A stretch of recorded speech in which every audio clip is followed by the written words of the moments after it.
અમદાવાદમાં પ્રકાશ મનોદિવ્યાંગ સ્કૂલ ખાતે દિવ્યાંગ દિવસ નિમિત્તે વિશેષ કાર્યક્રમ આયોજિત થયો હતો, જેમાં Gujarat state legal service authority member secretary Hetalben Pravar ઉપસ્થિત રહ્યા હતા. તેમણે દિવ્યાંગ બાળકોને જરૂરી કાનૂની સહાય તેમજ સહકારની યોજનાઓ અંગે માર્ગદર્શન આપ્યું હતું. આ પ્રસંગે મનોદિવ્યાંગ બાળકોએ સાંસ્કૃતિક કાર્યક્રમોની પણ પ્રસ્તુતિ કરી હતી. દિવ્યાંગ બાળકોને જે right of person with disability એક્ટમાં જે પણ હક્કો આપવામાં આવે છે તે બાબતે અમે જાગૃતતા લાવીએ છીએ એમનામાં, અને એ લોકોને અમે એવું સમજાવવાનો પ્રયત્ન કરીએ છીએ કે દિવ્યાંગતા એ કોઈ કમજોરી નથી.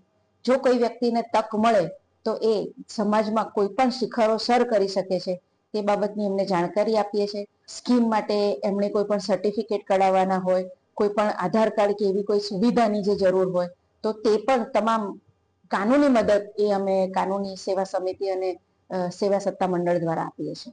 દિવસમાં 1 કલાક આપે અને બાળકને સમજે કે બાળકની શું જરૂરિયાત છે, બાળક શું કરવા માંગે છે, બાળક કેમ ગુસ્સે થાય છે, બાળક કેમ રિસાય છે, કે બાળક કેમ કામ નથી કરતો, એ બાળકના જે માનસિક લેવલ છે એ લેવલે જઈને વાલી એની જોડે બિહેવ કરશે તો બાળકને સાથે રહેવાની એમને પણ મજા આવશે અને બાળક સમાજમાં પુનઃસ્થાપિત થશે.